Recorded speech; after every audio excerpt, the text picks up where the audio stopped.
নমস্কাৰ YouTube channel Gitartha কথনলৈ আপোনাক স্বাগতম জনাইছোঁ।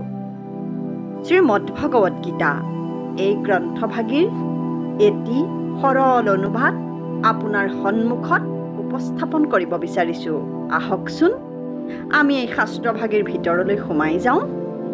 অথ দ্বিতীয় অধ্যায় শ্লোক সংখ্যা 70 নেহ বিক্ৰমণা সুষ্টি প্ৰত্যয়ায়ো ন বিদ্যতে স্বল্পমপশ্য ধৰ্মশ্চ ত্ৰায়তে মহাতো ভয়াত। সৰলাৰ্থ এই অৰ্থাৎ বুদ্ধি যুগৰ অকণমানো যদি যত্ন কৰা হয় সিও নাশ নহয়, ইয়াৰ একো অপকাৰিতা নাই। এই ধৰ্মৰ কিঞ্চিত মানেও ডাঙৰ ভয়ৰ পৰা ৰক্ষা কৰিব পাৰে। সৰল পদ্যভাগৱতী ই যুগৰ স্বল্পাৰম্ভ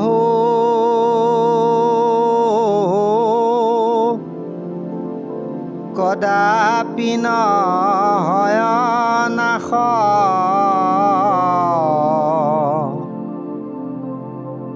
নাহি আৰু বিপৰীত গুণ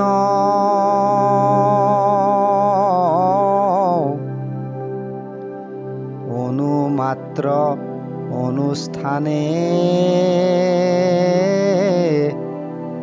জন্ম মৃত্যুৰূপী মহা ভয়ন্তে কৰে পৰিত্ৰাণ।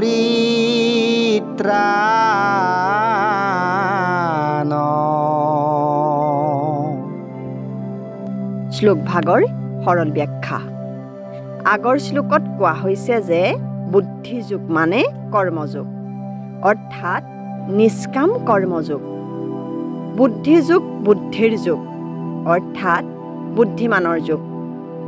যিসকলে বলেৰে কৰিব নোৱাৰা কামো বল প্ৰয়োগ নকৰাকৈ বা অতি সামান্য বল প্ৰয়োগ কৰি বলৱানজনতকৈ ভালকৈ আৰু আগতীয়াকৈ কাম এটা কৰি দেখুৱাব পাৰে, সেইসকলেই বুদ্ধিমান। আনহাতে যোগ শব্দৰ বহুত অৰ্থ থাকিলেও গীতাশাস্ত্ৰত আমাৰ বোধেৰে যোগ শব্দই জীৱই ভৱসংসাৰৰ জ্বালা যন্ত্ৰণাৰ পৰা চিৰমুক্তি লভি ভগৱানৰ লগত যোগ হৈ যোৱাটোকে বুজায়।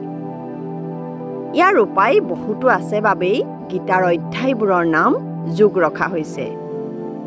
কৰ্মও যোগ হ'ব পাৰে, অৰ্থাৎ কৰ্মৰ মাধ্যমেৰেও মানুহে আনকি ইতৰ জীৱবোৰেও ভগৱানক পোৱাৰ ৰাস্তাটোক বুদ্ধিযোগ অৰ্থাৎ বুদ্ধিমানসকলৰ যোগ বোলা হৈছে।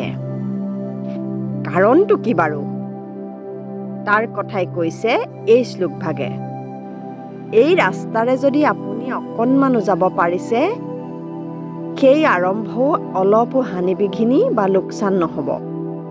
ভগৱানক পোৱাৰ বাবে স্বৰ্গলোক ব্ৰহ্মলোক আদি পোৱাৰ আন যিবোৰ ৰাস্তা বেদত উল্লেখ কৰা আছে, সেইবোৰ যদি সম্পূৰ্ণ নহয়গৈ বা অনুষ্ঠান কাৰ্যত সামান্য হেৰফেৰ হয়, তেতিয়াও বহুতো অপকাৰ হয়। যেনে ঋষি তষ্টাই বৈদিক মন্ত্ৰ সামান্য ভুলকৈ উচ্চাৰণ কৰাৰ বাবেই ইন্দ্ৰবধৰ বাবে যজ্ঞ কৰোঁতে ইন্দ্ৰ নমৰি নিজৰ পুত্ৰ বৃত্তাসুৰহে মৃত্যুমুখত পৰে। ঠিক তেনেদৰে সকলো কৰ্মতে কম বা বেছি পৰিমাণে ভাল আৰু বেয়া দুয়োটা ফল থাকেই। তাকে যেনিবা আমি বেছি ভাল ফল থকা কামটোক ভাল কৰ্ম আৰু বেছি বেয়া থকা কামটোক বেয়া কৰ্ম বোলো। একেবাৰে সমূলি বেয়া ফল নথকা কৰ্ম নাই নেকি? আছে। গীতাৰ মতে সেয়াই নিষ্কাম কৰ্মযোগ। একেবাৰে বেয়া ফল নাই বাবেও ইয়াক বুদ্ধিযোগ বোলা হৈছে। শ্লোকভাগত আকৌ কোৱা হৈছে যে এই কামটো যদি কিঞ্চিতমানো আৰম্ভ কৰা হৈছিল, সেই কিঞ্চিতমান কামৰ ফলেও মানুহক মহান ভয়ৰ পৰা ৰক্ষা কৰিব পাৰে। শ্লোকভাগৰ ব্যৱহাৰিক প্ৰয়োগ। এই মহান ভয়টো কি বাৰু? এই মহান ভয়টো হৈছে জন্ম মৃত্যুৰূপী ভয়। জন্ম মৃত্যু আকৌ ভয় কেনেকৈ হয়? এই ভয় সকলোৰে নহয়। আমি বিষ্ঠামূত্ৰৰ গাঁতত সোমাবলৈ ভয় কৰোঁ, কিন্তু তাতো কিছুমান পোকে লিলিয়াই থাকে। সিহঁতৰ তাতেই জন্ম হয় আৰু তাতেই মৃত্যু হয়। গতিকে সেই ঠাইলৈ সেই পোকবোৰৰ ভয় লাগে জানো? নালাগে। ঠিক তেনেকুৱাই হয় এই পৃথিৱীতে বাস কৰা আন কিছুমান জীৱৰো। আমি বিষ্ঠামূত্ৰৰ গাঁতলৈ যেনেকৈ ভয় কৰোঁ, তেনেকৈ কিছুমান জীৱই মানে মানুহেই এই জন্ম মৃত্যুৰূপী তিনিবিধ তাপত জৰ্জৰিত সংসাৰ সাগৰলৈ বৰ ভয় কৰে। তেওঁলোকৰ বাবে এই সংসাৰখনো বিষ্ঠামূত্ৰৰ গাতেই। মাধৱদেৱে নামঘোষাত কৈছে, বিষয়ত আশাভংগে ভক্তৰ হৰিষ, দেখয় বিষয় সুখ বিষ্ঠাৰ সদৃশ। বিষয়ৰ সুখ জানা সকলে অসাৰ, জানিয়া ভকতে তাক কৰে পৰিহাৰ।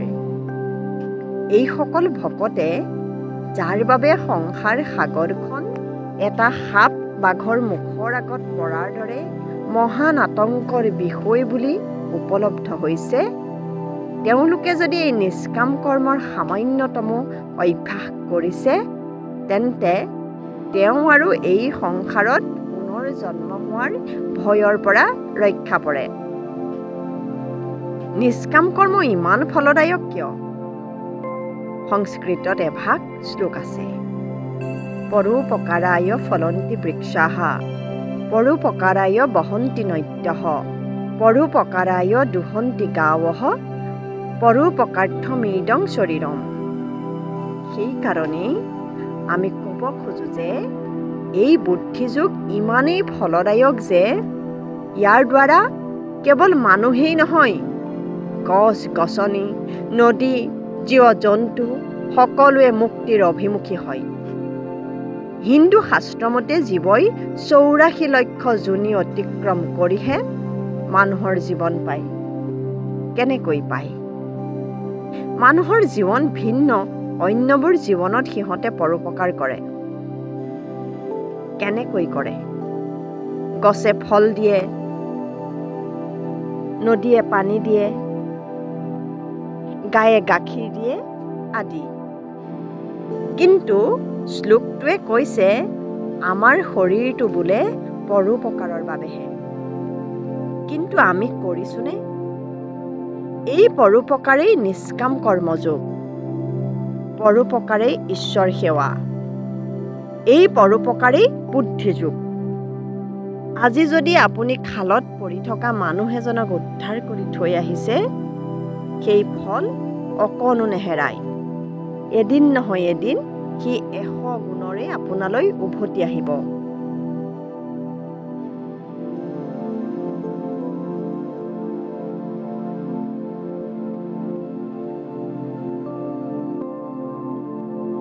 গতিকে পিছৰ ভিডিঅ'সমূহ পাই থাকিবলৈ আমাৰ চেনেলটো ছাবস্ক্ৰাইব কৰি বেল বুটামটো টিপি থ'ব আৰু লাইক, কমেণ্ট, শ্বেয়াৰ কৰিবলৈ নাপাহৰিব। ধন্যবাদ।